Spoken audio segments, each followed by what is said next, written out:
Señoras e señores, queridas amigas e amigos, presidente da Xunta de Galicia, que nos acompaña, queridos compañeiros de corporación, queridos académicos, Concello de Xinzo, que é o noso anfitrión que nos acolle na patria da infancia de Carlos Casares. Para todos nós é un honor estar hoxe aquí e eu, a marxe despois de que fagamos referencias especiais a agradecementos de institucións e persoas que nos acompañan e que participaron e participan nesta celebración do Día das Letras Galegas dedicado a Carlos Casares. Agradecemos especialmente ao Concello de Xinzo, pois porque pon todo o seu corazón, o seu traballo neste acto, incluído remodelar este escenario e levantar as bancadas dos señores concelleiros para que os nosos académicos poidan estar acomodados e tamén poder acoller o maior número posible de persoas.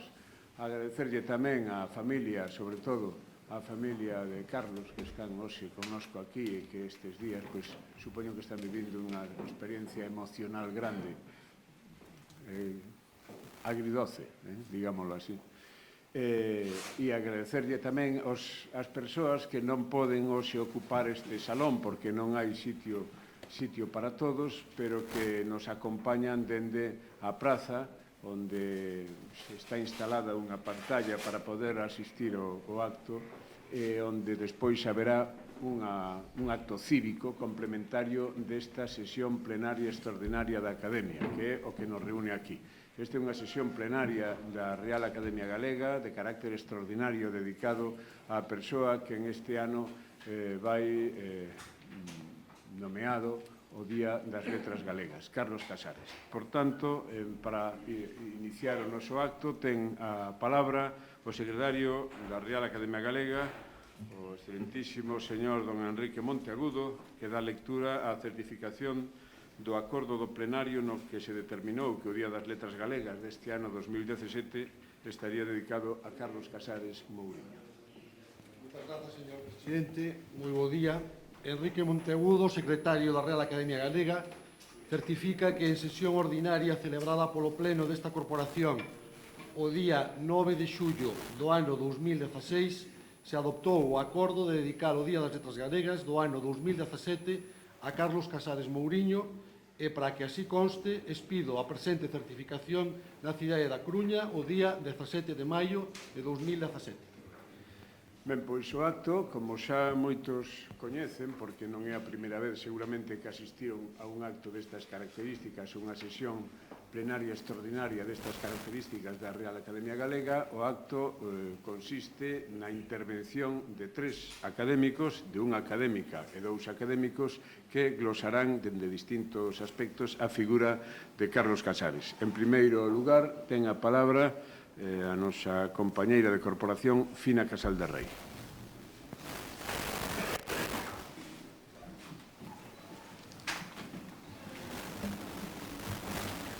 Excelentísimo señor presidente da Real Academia Galega, excelentísimo señor presidente da Xunta de Galicia, presidente do Parlamento, autoridades, compañeiros, compañeiras, señoras e señores, bo día.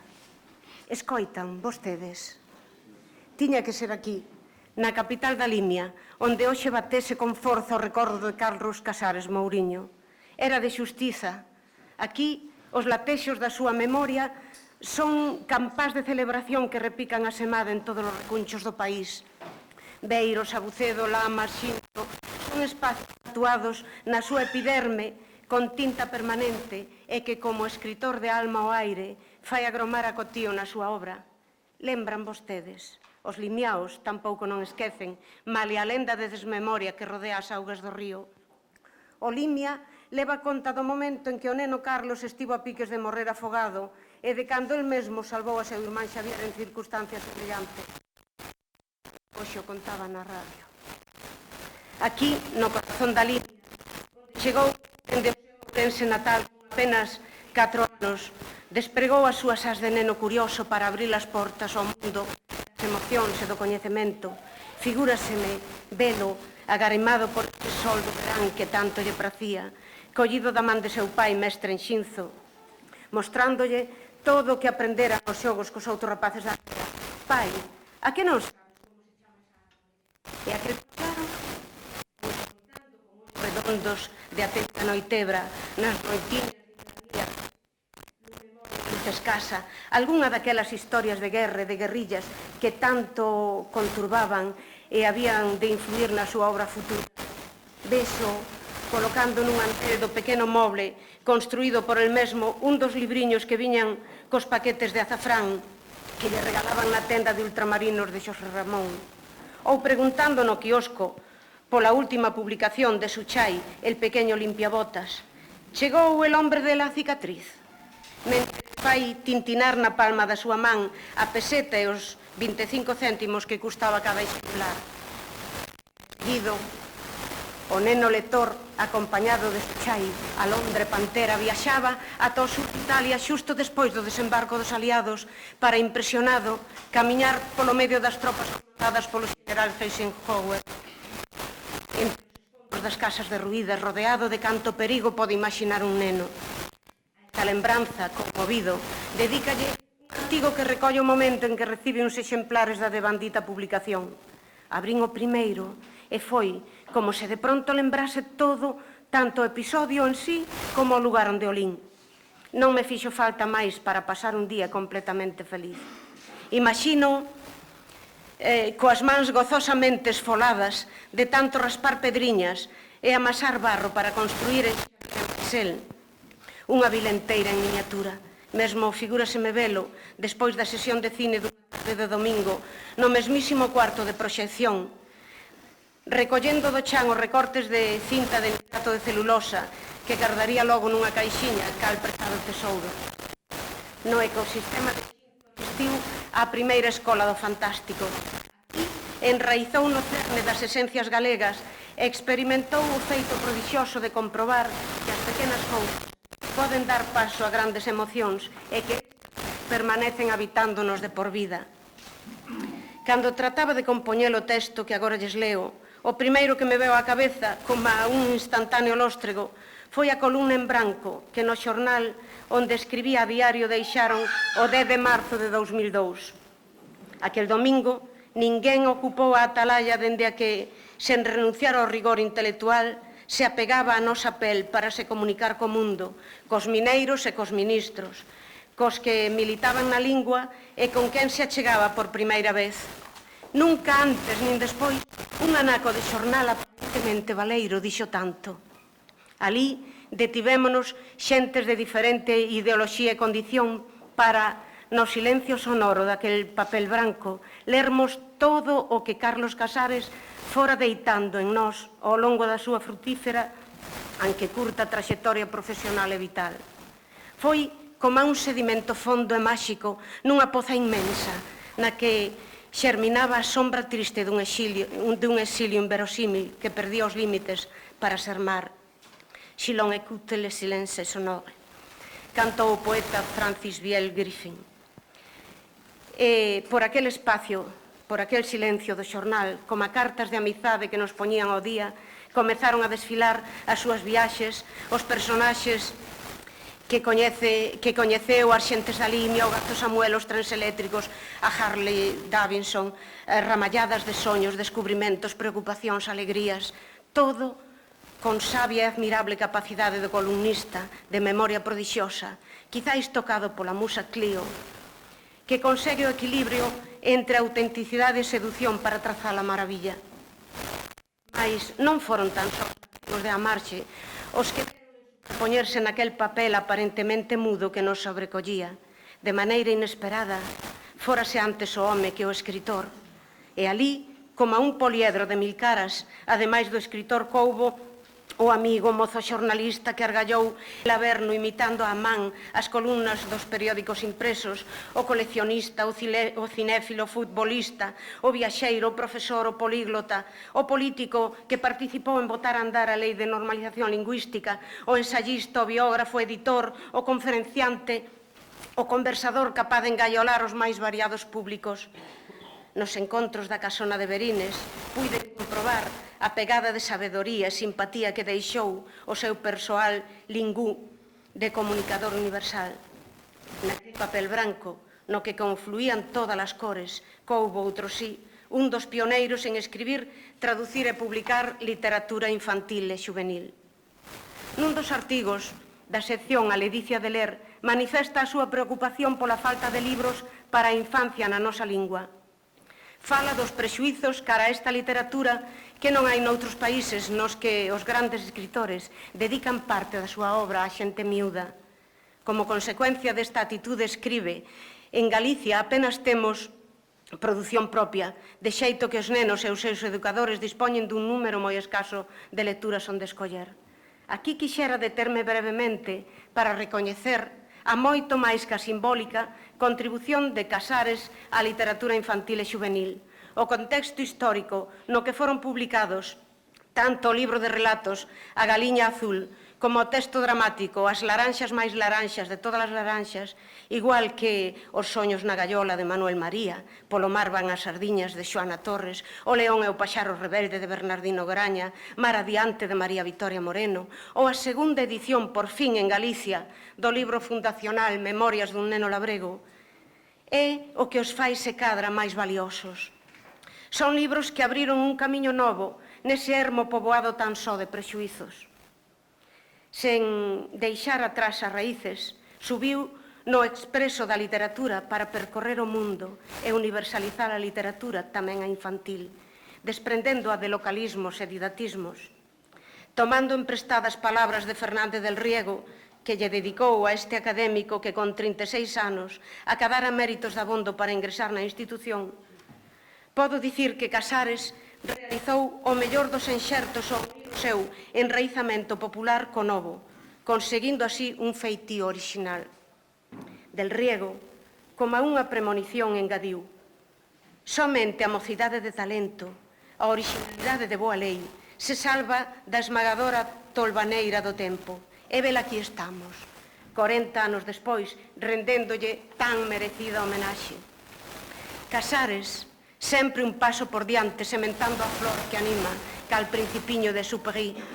Fuxiu da idea de que a finalidade dos libros infantís era tan só educar en valores e puxo atención na ironía, no humor, no absurdo, na metáfora, na hipérbole, é dicir, no valor literario. Os seus libros, para a xente miúda, pretenden ante todo o goce da lectura. Quizáis por iso as historias que viñeron despois lles arrincan tantos risos. Os valores lévaos grabados a lume no ADN e agromaban de natural. A literatura a latexar a carón da vida. Ese compromiso contaxioullo a Ana Cristina Berg, a moza sueca que coñeceu nun tren e cuxo momento daría para un delicioso relato de amor.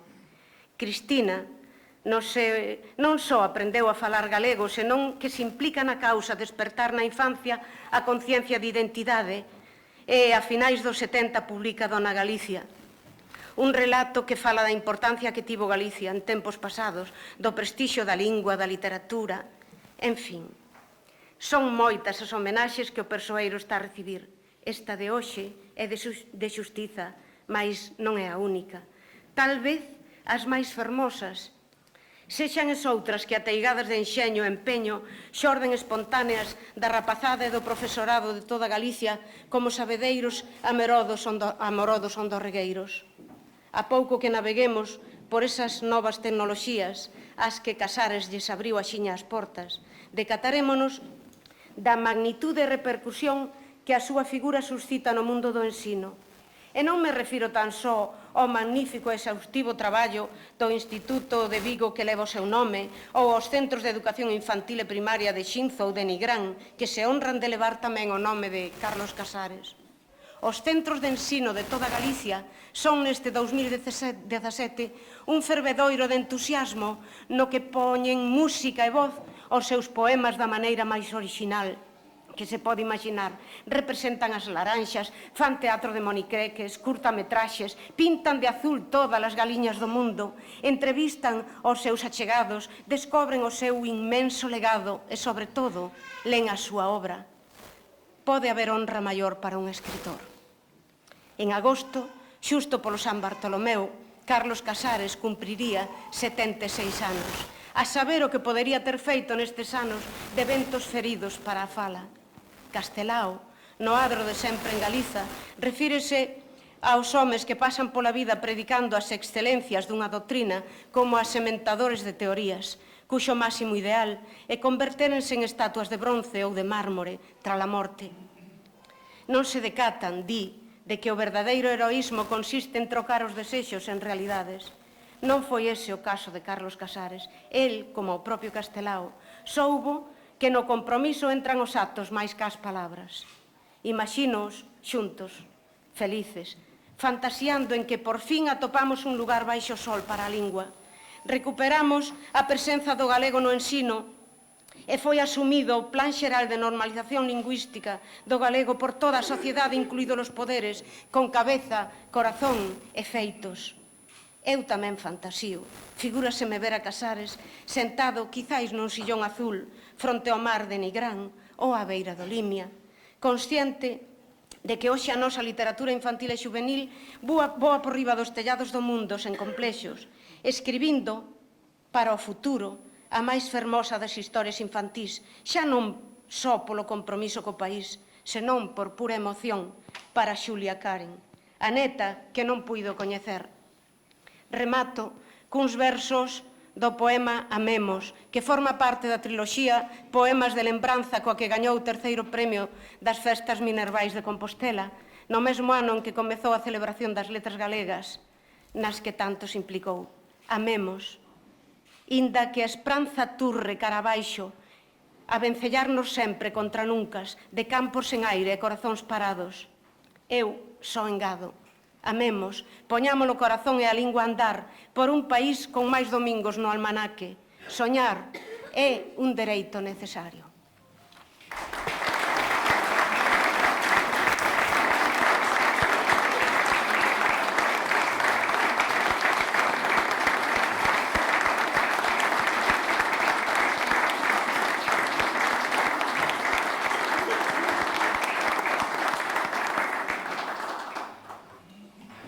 Grazas. Efectivamente, nos anos 80 marcan na literatura galega a aparición dunha...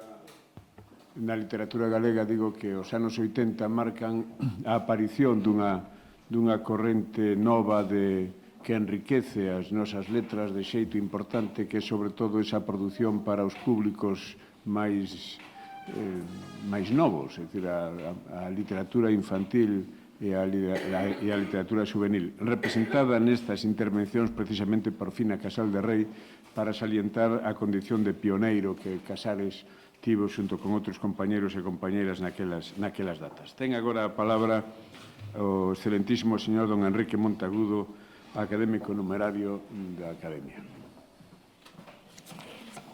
Señores presidentes da Xunta de Galicia e da Real Academia Galega, ilustres colegas da Academia, dignas autoridades, prezados familiares de don Carlos Casares Mouriño, veciñas e veciños de Xinzo de Limia das Terras de Ourense, miñas donas e meus señores. É sabido que Carlos Casares foi un escritor polifacético, con incursións felicísimas nos principais xéneros da prosa literaria, pero o legado literario máis importante que deixa ás xeracións vindeiras é a súa obra narrativa, incluindo nela as valiosas achegas á literatura infantil ás que se acaba de referir a colega Fina Casal de Rei. A súa produción narrativa para adultos concrétase en 6 novelas e 2 libros de relatos, ademais de outros textos soltos. Sen desprezar as xoias que atesoran os seus relatos breves, a súa chega máis importante ás letras galegas e universais atópase nas súas novelas. O arco central da novelística casariana está constituída por un ciclo que ten como pórtico Xoguetes para un tempo prohibido e que se completa coa triloxía formada por Ilustrísima, Os mortos daquel brán e Deus sentado nun sillón azul. Ese arco central veu precedido por un espléndido limiar formado por Vento ferido e Cambio en tres e foi seguido por un epílogo magnífico, O sol do verán. Pola súa parte, Os escuros soños de Clío representa unha deliciosa fuxida cara ao fantástico un tanto excéntrica en relación á singradura literaria do noso autor. Na nosa locución imos centrar a atención nese arco central da narrativa de Carlos Casares. Despois da colección de relatos titulada Vento Ferido, que o vira a lume en 1967, fai agora 50 anos, se converteu no libro inaugural da súa traxectoria narrativa, Carlos Casares internouse no terreo da novela con Cambio en 3, publicada no 69. A súa seguinte entrega narrativa, Xoguetes para un tempo prohibido, apareceu en 1975. Xoguetes é unha novela testemunhal, segundo a recoñece o seu autor, cito: a obra estaba orientada a poñer en cuestión toda unha vida que non era só miña, senón a de moita xente, de xeito que pode considerarse unha novela autobiográfica dunha xeración enteira. En efecto, segundo confirma o seu colega, amigo, profesor Xavier Carro, esta novela, cito agora, é un relato fidelísimo do ambiente en que medraron e se educaron moitos dos seus lectores, rapaces crucificados polo temor ao inferno. Nesta ficción autobiográfica está cruamente plasmada toda a miseria dunha infancia vivida nos negros anos da posguerra e tamén a atormentada adolescencia do autor.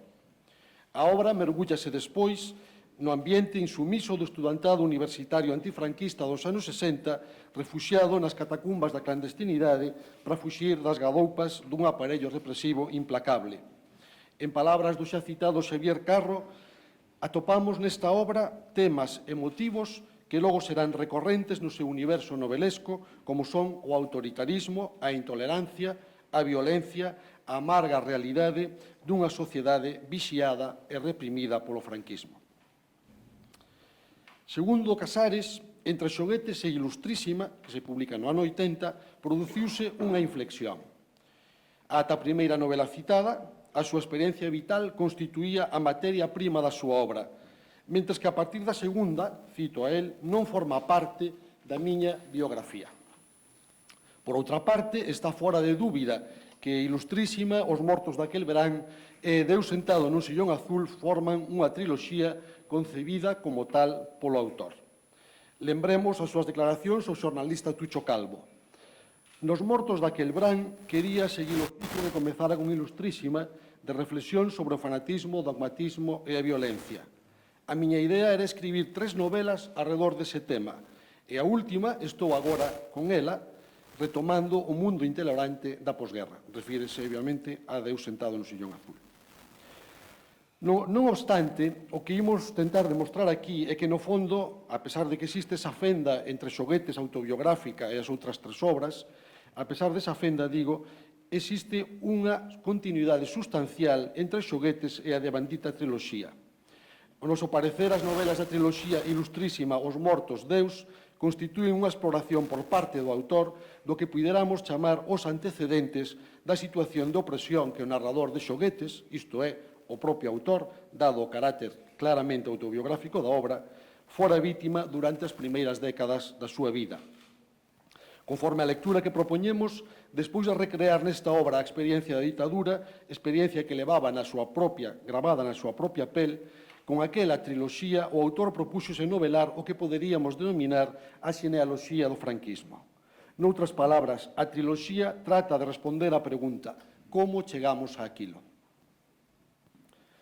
Casares concibiu a súa triloxía como unha exploración literaria da historia de Galicia na primeira metade do século XX. Non obstante, tal exploración non responde á pretensión de despregar un fresco unitario e coherente dunha grandiosa historia total, senón o empeño máis literario de revelar os factores que frearan os progresos do país e que conduciran á tráxica experiencia da Guerra Civil e da ditadura. Por tanto, se estamos no certo, nestas obras non se trataría únicamente de denunciar en abstracto o dogmatismo, a intolerancia e a violencia. Estes males aparecen nas invencións de Casares ligados ao papel que xogaron na historia real de España e de Galicia ao longo das primeiras décadas do século XX instancias tales como certos sectores da Igrexa Católica, algunhas partes do empresariado e tamén correntes intelectuais e forzas represivas. Se cadra, o que imos dicir asombraría o propio autor, pero a súa triloxía parece mesmamente unha variación sobre a denuncia que Castelao plasmara no seu célebre escrito de 1938 sobre as 3 pragas que consideraba causantes da Guerra Civil Española, o que el chamou militarismo, clericalismo e semifeudalismo, que outra vez chamou capitalismo semifeudal. Pero isto faise desde a perspectiva aberta da creación ficcional e coas ferramentas propias da literatura, a través dunha serie de sucesos, episodios e personaxes inventados que se presentan como exemplares e coa liberdade vedada ao historiador, pero lícita ao novelista, para mergullarse no fondo dos individuos por mor de escrutar os seus sentimentos, auscultar as súas ansias, remexer nas súas paixóns e pescudar os seus motivos. Ilustrísima, a primeira novela do ciclo, ambientada nos comezos do século XX, narra o conflito que estoupa nunha pequena cidade de provincias, obvio trasunto de Ourense, por causa da chegada dunha novidade cultural, o cinematógrafo. O foco da novela colócase sobre o estamento eclesiástico, deixando as forzas vivas da cidade, os círculos políticos e xornalísticos, nun segundo plano.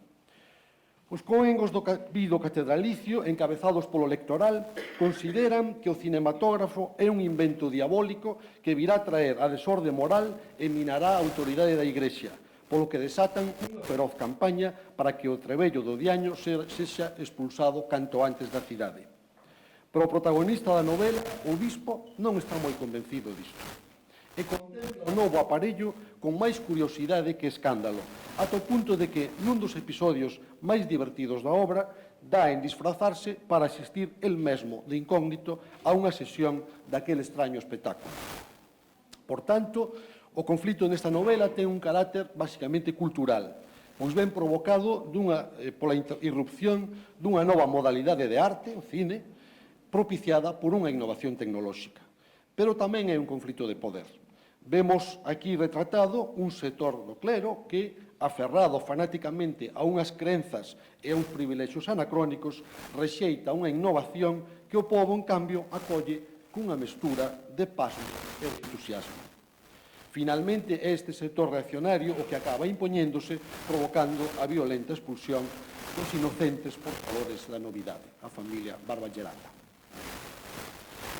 Pero se Ilustrísima é unha obra amenizada polo humor, e neste sentido ten algo de comedia, a seguinte novela sitúanos nun escenario tráxico.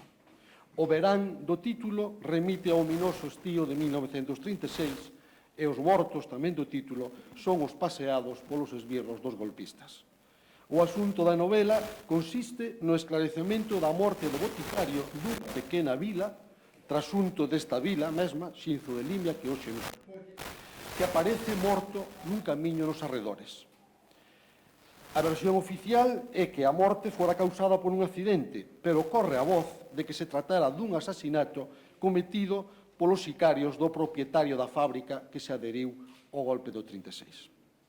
Nun alarde de destreza técnica, o autor construe o texto mediante unha serie de oficios que un funcionario judicial eleva a superioridade nos que se recollen os resultados dos interrogatorios a diversos veciños acerca deste suceso. Ao fío destes informes vanse evocando os antecedentes do caso, e así imos sabendo dos conflitos que se sucederon na vila ao longo dos anos breves, pero moi intensos, da República. Os mortos daquel brán é a novela máis social da triloxía, pois xira arredor dun conflito laboral motivado polas pésimas condicións de salubridade en que os operarios da fábrica se ven forzados a traballar ante unha brutal reacción do patrón.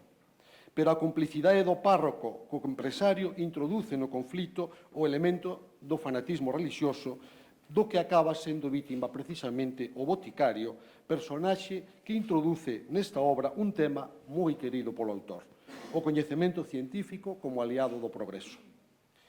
Entre outros méritos desta soberbia criatura de Casares, non é o menor o de terse adiantado a boga da narrativa sobre a memoria histórica, cultivada despois con excelentes resultados por autores como o noso colega da Academia, don Manuel Rivas, que nos acompaña hoxe. E chegamos así a Deus sentado no sillón azul, que é para quen lles fala a obra cimeira do autor.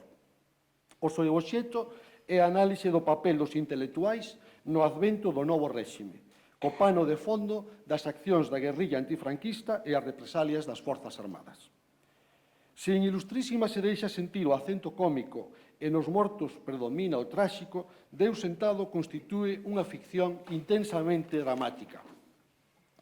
Nela volvemos de novo a Ourense, escenario de Ilustrísima, como para pechar o círculo da triloxía.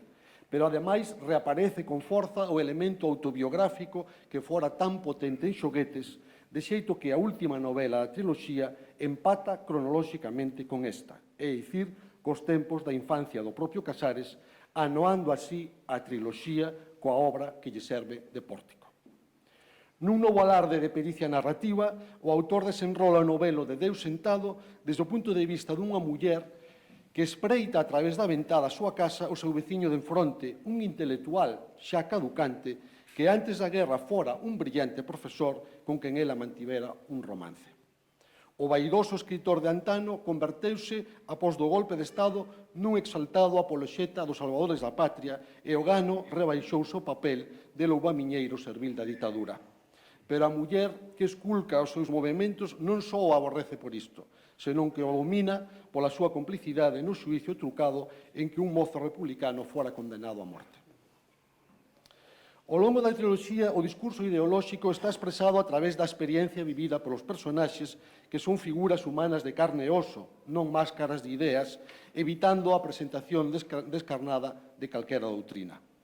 Pero temos que contradecir o autor cando asevera que, por caso, en Ilustrísima, cito, tiña moi claro que non quería facer unha novela ideolóxica, senón unha descripción dos feitos dos que se podía facer a interpretación que se quixese. Unha cousa é que as súas novelas non pretendan eleccionar ao lector, obvio, e outra ben distinta é negar o seu carácter ideolóxico. A mensaxe das 4 obras que acabo de mencionar é moi evidente e dificilmente os seus lectores poderían soster unha interpretación delas moi distinta a que implícitamente os propios relatos ofrecen. Non obstante, con certeza, Casares refuga o maniqueísmo e procura non cargar demasiado as tintas recorrendo para isto o humor, que introduce un factor de distensión e do que adoito se serve para caricaturizar os distintos sectores representados, sen distinción, reaccionarios, progresistas, retardatarios. O personaxe Ilustrísima, que encarna a oposición ao clero regresivo, é un bispo, non é un libre pensador, de xeito que o conflito se localiza dentro da propia Igrexa. Pero conforme avanza a triloxía, aumenta a tensión. A polarización vai a máis e o humor acaba por evaporarse ata estar totalmente ausente de Deus sentado nun sillón azul. Pero aínda nesta obra, a figura do protagonista que abxecta aparece humanizada pola mirada que nola filtra, que é a dunha muller que estivo enamorada del e que rememora con punxente saudade episodios daquel bello amor. Xa que logo a caracterización destas obras como impugnacións do fanatismo ou dogmatismo e a violencia queda curta. Casares concebiu un ciclo histórico que arrinca da súa propia experiencia vital e se retrotrae ao comezo do século pasado, tentando identificar as ideoloxías e os sectores sociais concretos que supuxeron o progreso do país e que cunha actitude inflexible de defensa violenta dos seus inxustos privilexios arrastraron o país á catástrofe. Foron aquel sector do clero dogmático e da prensa reaccionaria que fomentaron o fanatismo e combateron con saña a renovación cultural e o progreso científico. Foi aquela porción do empresariado avaricioso que se enriqueceu explotando despiadadamente os traballadores sen preocuparse da mellora das súas condicións de vida e de traballo.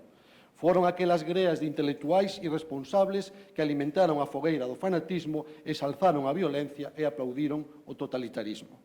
Foi o exército ao servizo dos vellos poderes que non dubidou en esmagar o seu propio pobo, desatar unha guerra civil e implantar unha despótica ditadura. O noso autor desprega as súas teses sobre a nosa historia recente coa súa característica finura, dun xeito sutil, conciso e matizado, evitando os espaventos e as grandilocuencias, pero cunha contundencia de fondo absolutamente demoledora. E así era aquel gran narrador de intelixencia preclara, pensamento reflexivo e serena expresión, apaixonado pola literatura, erudito na historia, amante das artes e das ciencias, firme defensor da liberdade, namorado da súa terra, sempre leal ao seu pobo e fiel á súa lingua. E permítame rematar a miña locución tecendo un homenaxe ao amigo, a quen tanto quixen e a quen tanto debo, en forma de imaginario epígrafe para unha inexistente compilación das súas obras completas, cunha chiscadela de complicidade literaria nun exento de humor, vai redactado este epígrafe inicial para unhas inexistentes obras completas nun arremedo do galego antigo que a él tanto lle chistaba. E así remato comezando. Aquí comezan os artigos moi enxeñosos e garridos e os ensaios sutís e ben parados, os escritos brandidos e perfeitos, os fermosos e presenteiros libros, os relatos deleitáveis a maravilla e saborosos de ler e ouvir, e as novelas fabulosas de infinitas invenções que fixo e ordenou no seu tempo o ilustre letrado, discreto varón e senlleiro escritor, mestre que foi nas sublimes artes da imprensa e das belas artes Carlos Casares Mouriño, o cal, polo seu nobre corazón e o seu ánimo xentil, polo seu vasto talento, recto entendemento e grande estudo, pola graza infusa que a natura en el deitou, foi esmalte e prez, e luz e espello, e galardón e coroa de todos os editores, letraferidos e narradores que ata hoxe foron na terra de Galiza que el tanto honrou. Do que damos fe en a vila de Xinzo da Limia, en que ele foi criado 17 días andados do mes de maio do ano do Señor de 2017, Día das Letras Galegas a el dedicado. Dixo.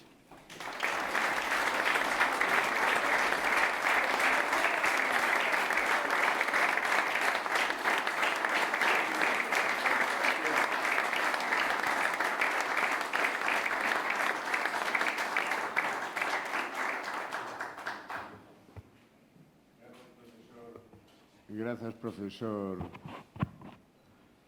Enrique Monteagudo, que deitou luz unha chiscadela de afecto e de humor alrededor da obra, da magnífica obra literaria de Carlos Casares. Ten agora a palabra o profesor don Xesús Alonso Montero.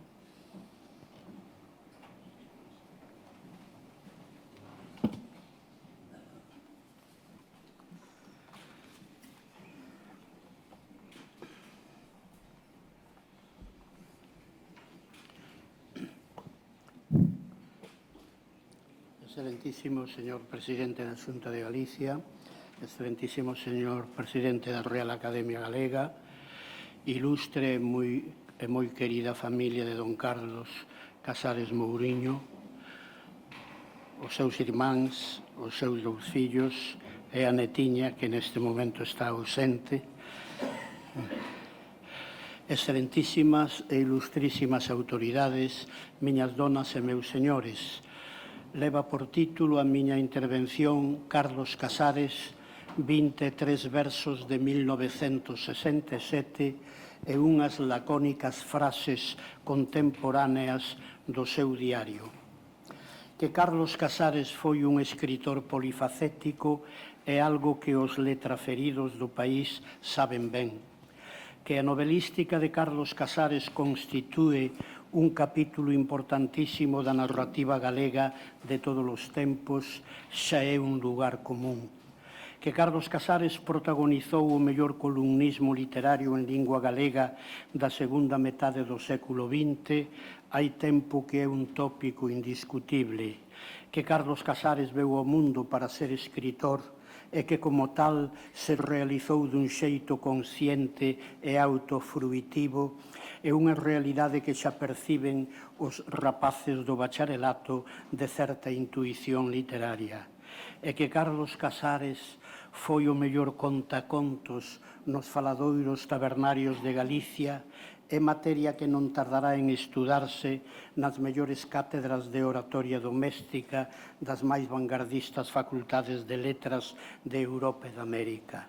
Son consciente, ao facer esta afirmación, de que non teño noticia de que existan grabacións fonográficas dos parladoiros caseiros do señor Marcos da Portela, de Monteporreiro, nas aforas de Pontevedra. Labrego foi xornaleiro nas terras dos pais do padre Sarmiento, quen o admirou moito por ser agudo, experto, de natural vivo e de xenio festivo. Morreu en 1756 sin saber que era un precursor de Carlos Casares. Hai outras facetas na multifacecia do noso homenaxeado, algunhas de notable entidade. a de crítico literario sui generis, a de biógrafo, a de memorialista, a de conferenciante suasorio sen acordes tribunicios e a de fecundo epistológrafo, xénero este aínda non explorado pola erudición oficial. Noutros ámbitos, habería que citar os seus anos de profesor de literatura, un profesor máis centrado en facer lectores de textos literarios que en crear eruditos. Sería inxusto omitir o seu labor de tradutor ao galego de páxinas moi ilustres, e mesmo me atrevo a afirmar que Carlos Casares fixo breves e atinadas incursións no eido da teoloxía, dito sexa con todo o respeto diante do teólogo hispano máis importante e esperanzador do noso tempo, don Andrés Torres Queiruga, a quen Casares lle prologou un libro de densas cavilacións filosóficas e teolóxicas.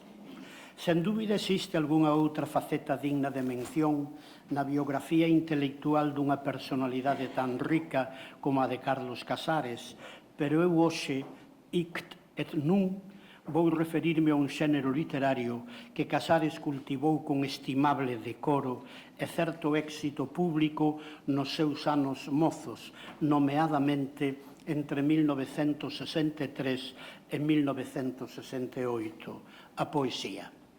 Cultivouna non sen entusiasmo, e desde os 21 anos atopamos poemas seus en publicacións serias, non poucos inscribibles no que naquel tempo se chamaba poesía comprometida. Algún destes textos foron poemas de encarga, como o panexírico á bibliofilia patriótica de Fermín Penzol, encargado por Ramón Piñeiro en 1963, ou o poema de Emerxencia para Antonio Machado, que eu lle encarguei e publiquei no ano 1966. Estou plenamente convencido de que sería moi útil recoller os poemas dispersos de Casares anteriores a 1968, non todos comprometidos. E tamén sería moi útil que algún Arcadio López Casanova comentase esa pequena colectánea.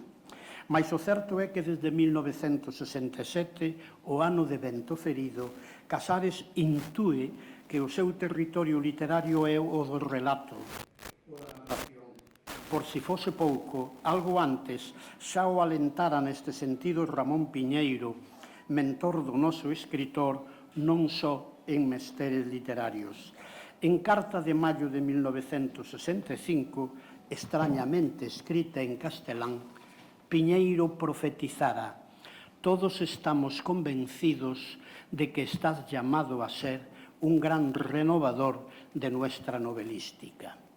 O poema que hoxe me convoca aquí diante de todos vostedes foi escrito no mes de outubro de 1967 e consta de 23 versos.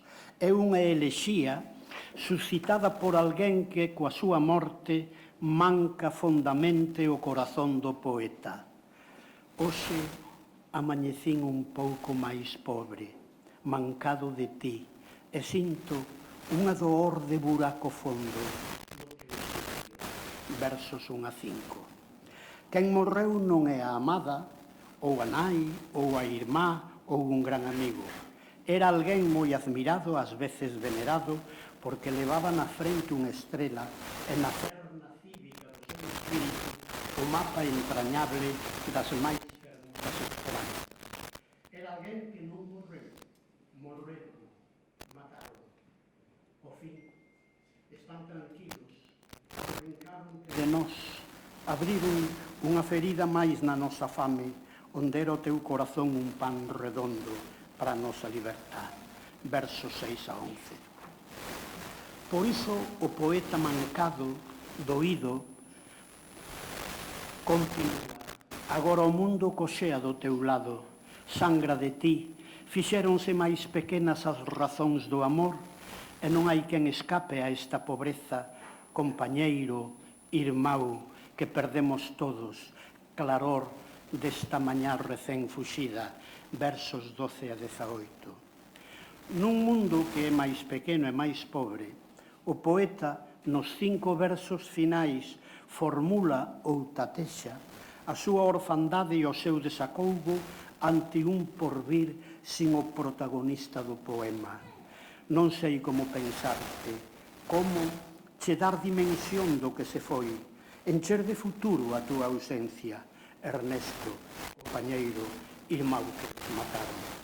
Titulas este singular epicedio a Ernesto Che Guevara, como vostedes sospeitaban desde o primeiro verso, e como confirmaron o no penúltimo, o Ernesto, nome do guerrilleiro arxentino cubano, abatido en Bolivia na mañá do 9 de outubro de 1967.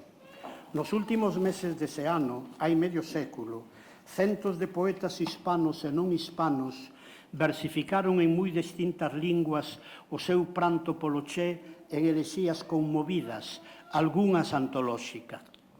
Non todos os poetas que o choraron estaban de cheo nas coordenadas ideolóxicas de Ernesto Guevara, pero todos eles, sin excepción, admiraban aspectos non irrelevantes da súa personalidade cívica, nomeadamente aqueles que non lo amosaban como unha especie de Don Quixote do século XX loitando contra os muiños dos xigantes do imperio, o imperio por antonomasia naqueles anos da guerra do Vietnam. O mesmo Ernesto Guevara transmítenos nunha ocasión esta idea de si mesmo. Foi nunha carta aos seus pais, escrita pouco antes do éxodo revolucionario a Bolivia. Queridos padres, de nuevo, mis talones sobre el costillar del Rocinante. Convén saber que as musas galegas foron convocadas pola morte do Che e temos noticia certa de que se escribiron entre 1967 e 1973 15 cantos elexíacos en idioma galego de autores de moi distinta condición política.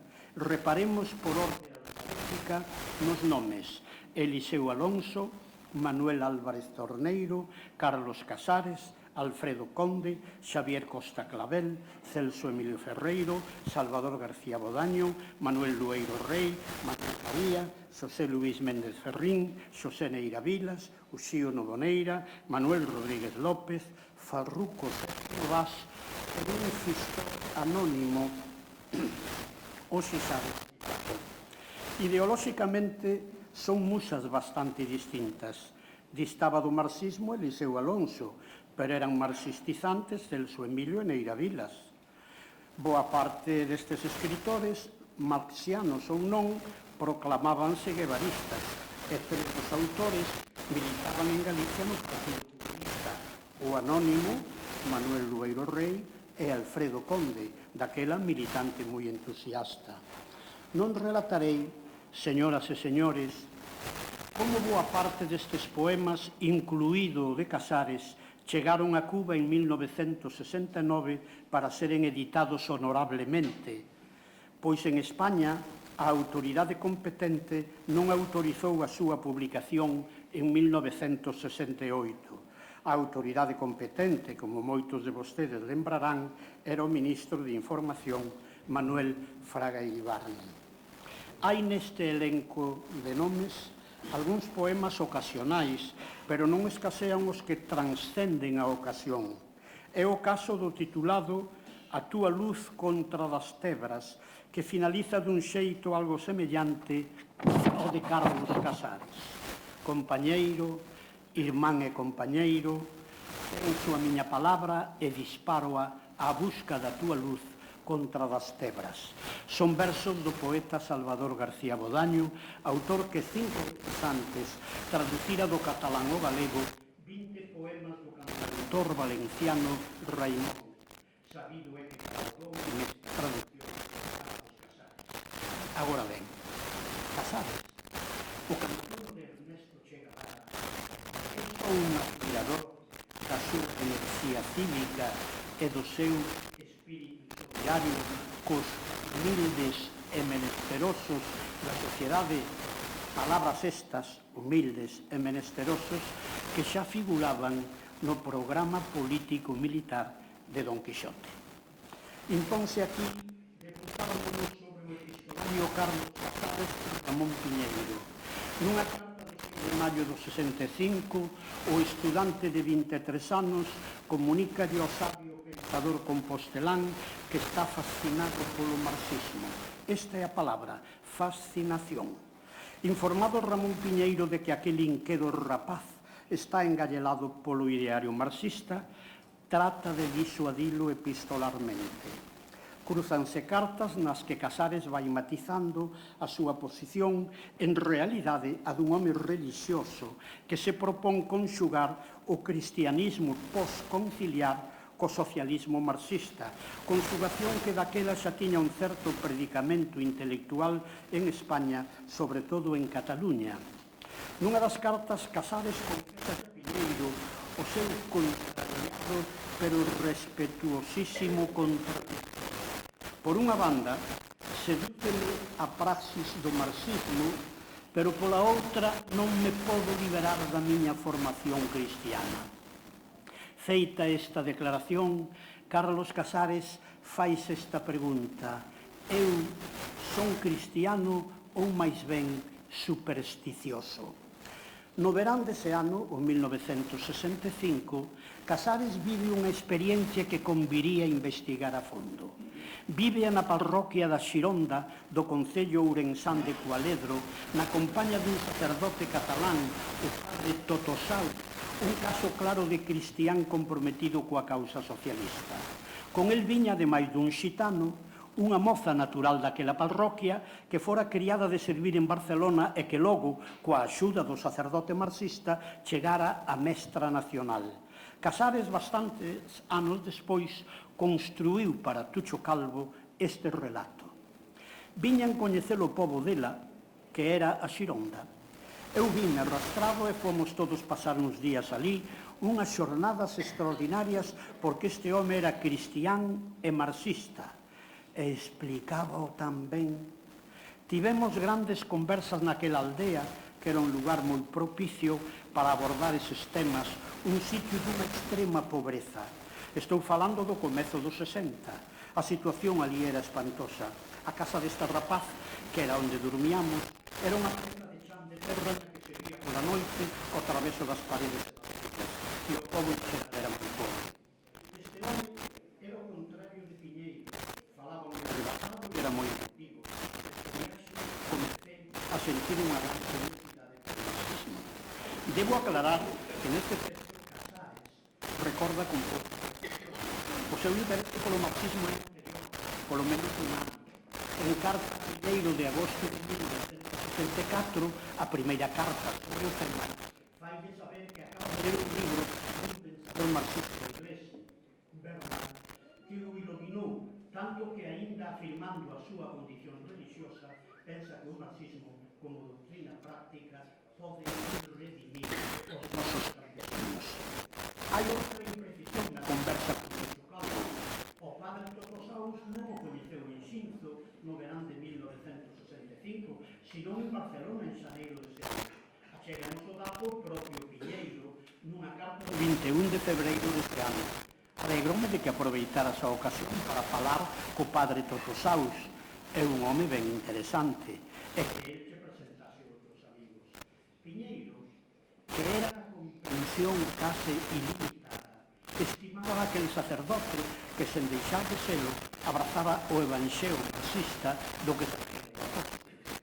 xa aquí non podo deixar de lembrar e de citar unhas palabras do profesor de filosofía Manuel Rodríguez Álvarez, que en 1991 retratou Ramón Piñeiro con estas palabras: don Ramón posuía ese poder e, malia as críticas e os insultos, atraeu ao seu arredor máis xente disparta e segue a facelo aínda hoxe, vivindo no recordo.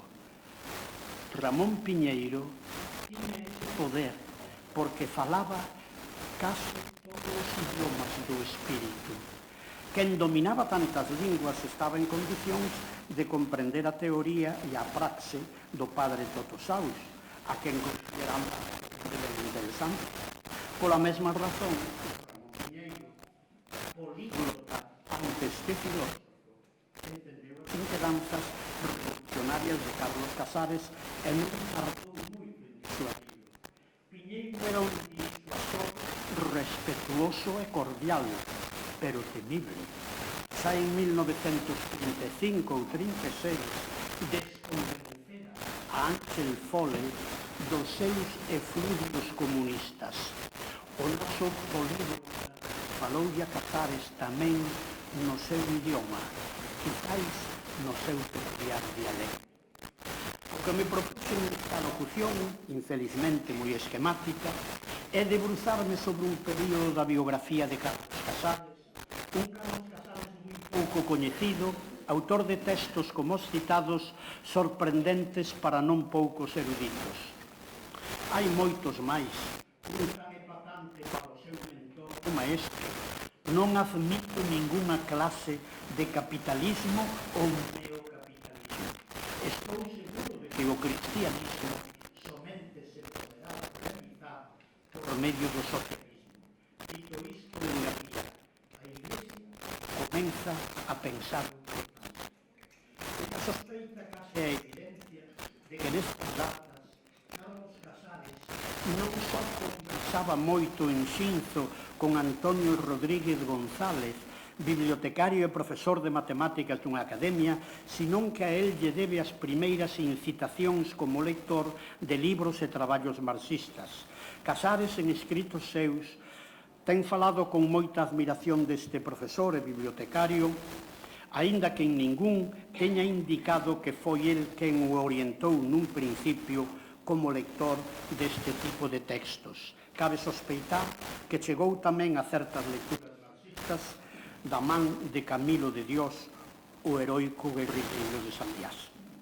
Abordei un Casares que vai de 1964 a 1967 ou 68, incursión que proba que a literatura galega naqueles anos, lonxe de ser unha literatura escrita dentro da eira do trigo á sombra do campanario parroquial, estaba aberta pese ao franquismo a voces de temas presentes en literaturas menos provinciais. Aberta incluso ao marxismo e escritores como Tellar de Chardén, que sólidos no seu cristianismo enriquecían os clásicos do socialismo científico. Pero esta alocución puxo o acento inicialmente nun poema de Carlos Casares que é un canto conmovido e conmovedor á épica e ao ideario revolucionario do Che. Tamén é un alegato contra o poder que non o erradicou. Non debo omitir aquí as observacións que Casares fixo no seu diario desde o mes de outubro de 1967, que é o día no que aquel rapaz bate cunha terrible noticia. O exército boliviano matara ao Che. Escoiten, señoras e señores, os apuntamentos daquele estudante consternado. En castellano. 10 martes. El ejército boliviano asegura haber matado al Che. 11 miércoles. La prensa publica fotos del que dicen ser el Che muerto. 12 jueves. No creo que sea el Che el guerrillero muerto en Bolivia. Existen demasiadas contradicciones. Viernes 15. Cada vez me parece más evidente que el Che es un asunto asqueroso de la CIA y el ejército boliviano.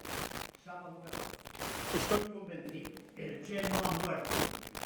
Es una lista. Domingo 15. Hoy hablará. Anunciará la muerte del Che. Si fuera así, habrá que rendirse a Bolivia. 16. Lunes. Fidel Che ha muerto. Limitei-me, miñas donas e meus señores, a transcribir as lacónicas observacións redactadas en castelán dun diario que ten un valor extraordinario. Outra faceta do escritor Carlos Casares. En realidade, as tres secuencias son un monólogo dramático que finaliza para o monologuista unha tragedia. Sin querelo, Carlos Casares neste relato é unha peciña de teatro, unha microtragedia a que só lle falta unha grave música de fondo. Carlos Casares, aquel mozo novo, romántico e quixotesco, concentra o seu drama persoal e cósmico en 4 palabras moi breves. En 5 sí. pentasílabo.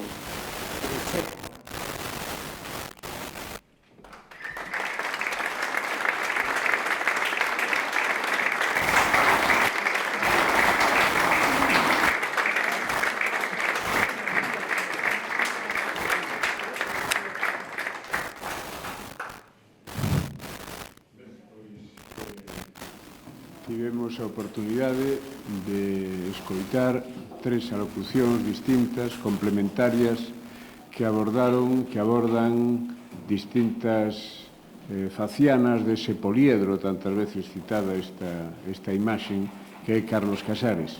Por unha banda, o Carlos Casares centrado na construción de públicos novos, de lectores e lectoras novos, de autor de materiais para rapaciños e para rapaciñas, nesa descoberta maravillosa que a literatura para os máis novos.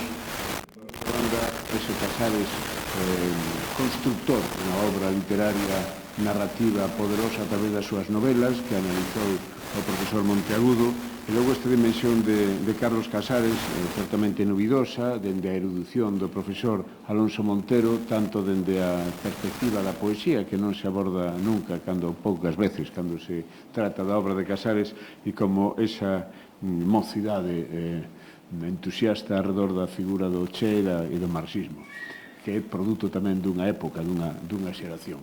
Por tanto, presentamos aquí uns aspectos complementarios dun personaxe que dá moito máis de sí.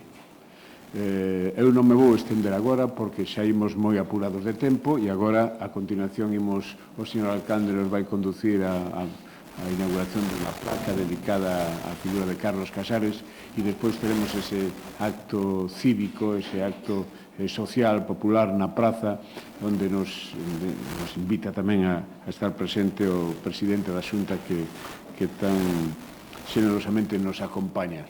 O que se quixera é deixar en riba da mesa dous aspectos de Carlos que, sin querer desenvolvelos, nin tampouco eu facer aquí unha locución que prolongaría a intervención desta sesión plenaria extraordinaria, por unha banda, a dimensión como xestor cultural, a dimensión como editor, unha maneira de organizar o coñecemento para difundilo, e a súa dedicación na Editorial Galaxia dende o ano 1986 ata o seu falecemento como director da Editorial Galaxia, como autor de moito antes, autor da revista Grial hasta o ano 2002, que foi o ano do seu falecemento, e como cidadán, como un home comprometido co seu país e co seu tempo. E esta é unha dimensión de Carlos Casares que eu quería deixar en riba da mesa e se cada haberá ocasión de falar despois na plaza, cando me toque falar.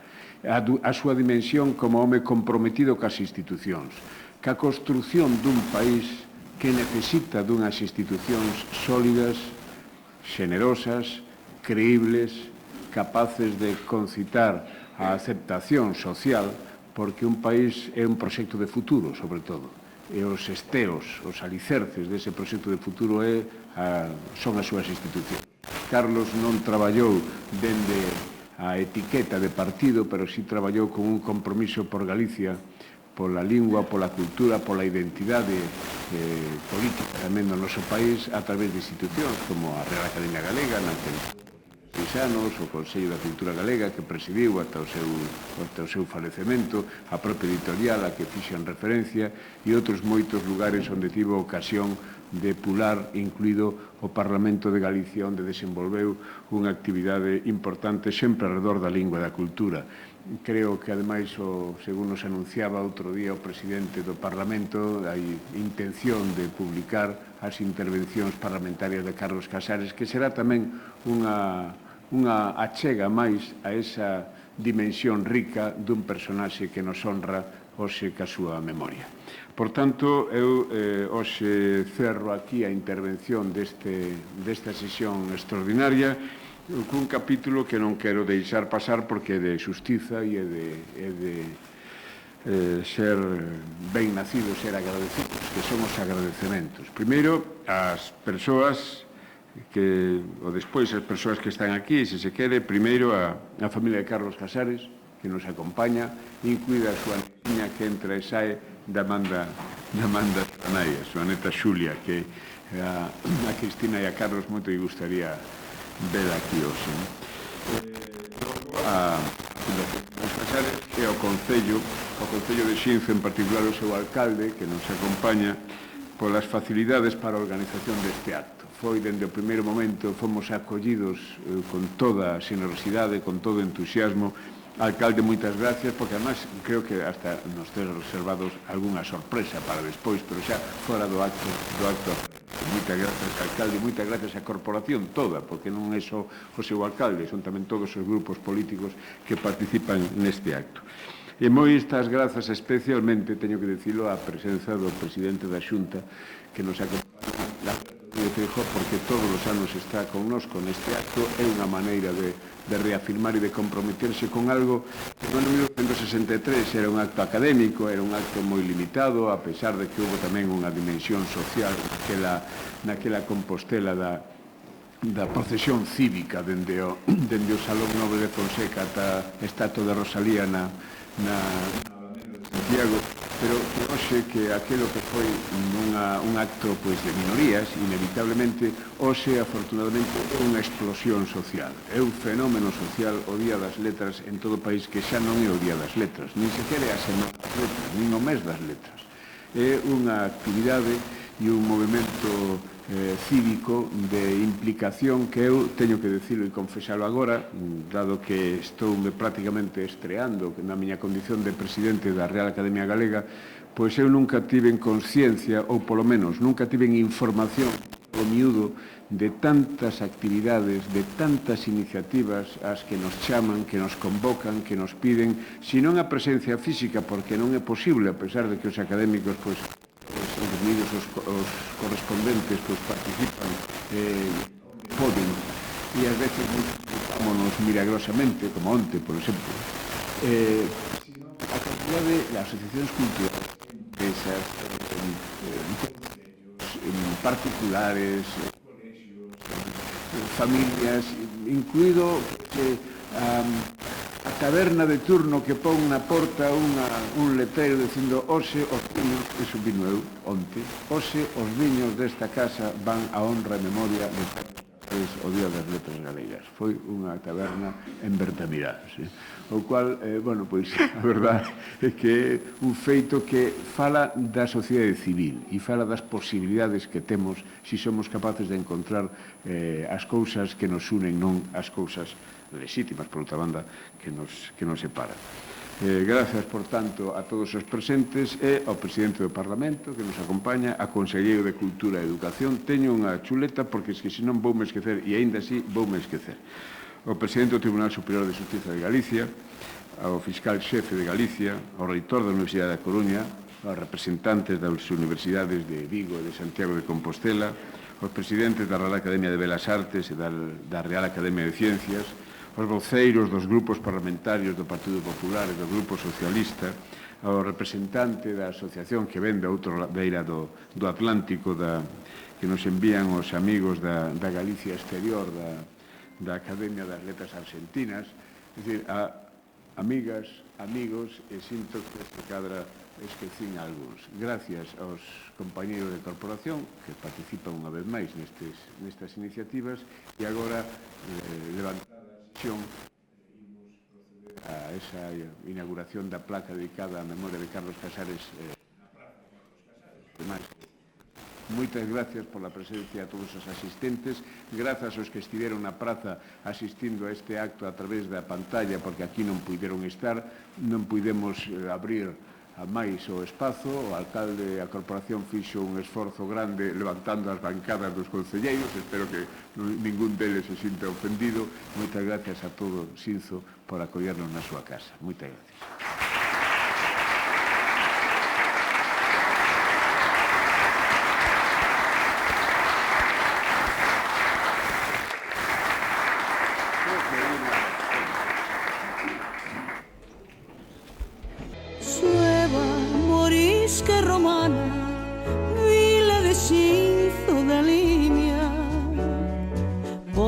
Da Villa da Plata,